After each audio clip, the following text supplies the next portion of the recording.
No one moved, not after it said that. When you left the trail, the words didn't sound loud, but they felt heavy, like they weren't meant to be heard, like we weren't supposed to understand them, and yet we did. No one spoke, not for a long time.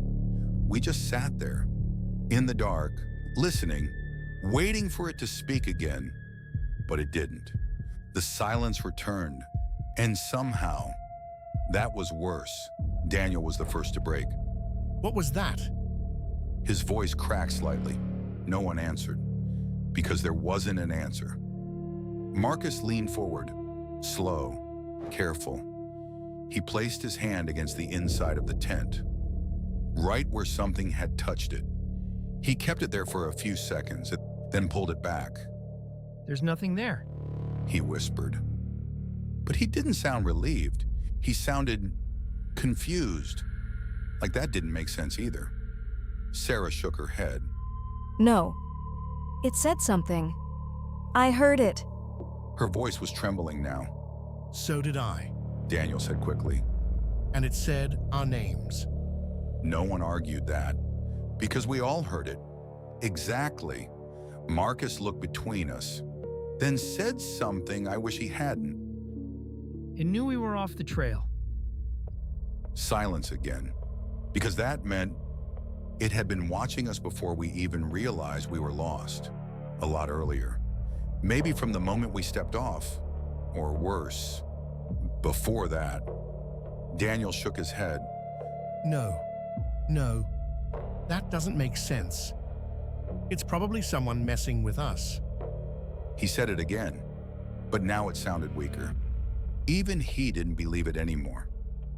Marcus didn't respond. He just stared at the tent wall, thinking. Then he said, We don't leave the tent. Daniel frowned. What? Until morning. Marcus said. We stay here. No more walking, no more guessing. We wait for daylight. That should have felt like a good plan. Safe, logical, but something about it felt wrong. Like staying still was exactly what it wanted. I didn't say that out loud, but I could see it on Sarah's face. She felt it too. We all did. Still, we didn't move because leaving felt worse. Minutes passed, or maybe longer. Time didn't feel normal anymore. It stretched, bent, like it wasn't moving forward, just looping quietly around us. And then something shifted. Outside, not footsteps, not whispering, something else, a presence, moving between the trees, just beyond the tent. I couldn't see it clearly, but I could feel it, like something large, passing just out of sight. Daniel must have felt it too, because he reached for his phone, turned the flashlight on. Marcus grabbed his wrist immediately. Don't. Too late. The light clicked on, and for a second, it illuminated the trees outside. Just for a second. But it was enough, because something was there. Standing between the trees, far enough to be unclear, but close enough to know. It wasn't a tree. Daniel froze. The light shook slightly in his hand. What? Is that? No one answered, because none of us wanted to say it out loud.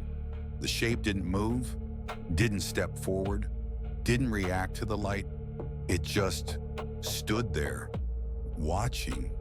And then the light flickered just once, and when it steadied again, it was gone, completely, like it had never been there.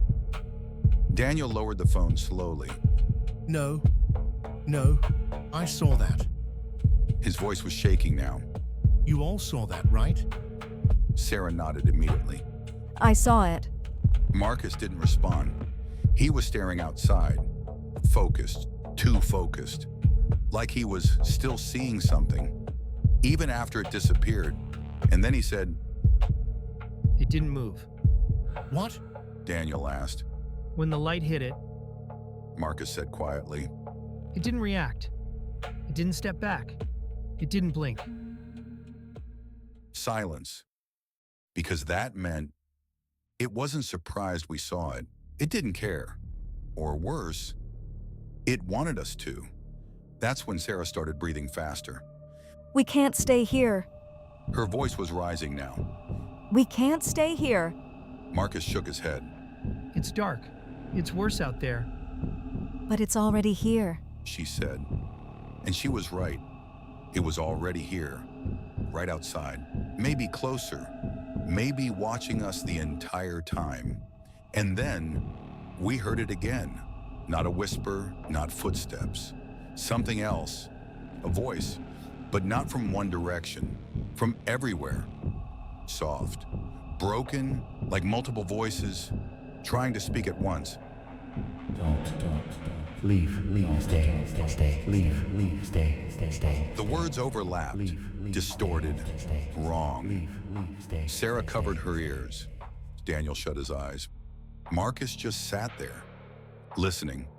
And then, all at once, the voices stopped.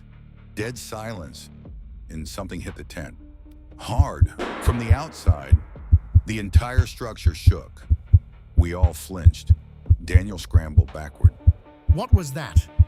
No answer, because we were all staring at the same spot, the side of the tent, where something had just slammed into it. And then, slowly, something pressed against the fabric. From the outside, a shape, human, but wrong.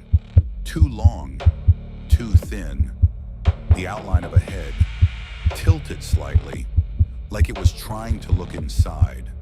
Through the fabric, at us, no one moved, no one breathed. And then, the head shifted, slowly, as if it was listening, and in a voice that sounded almost identical to mine.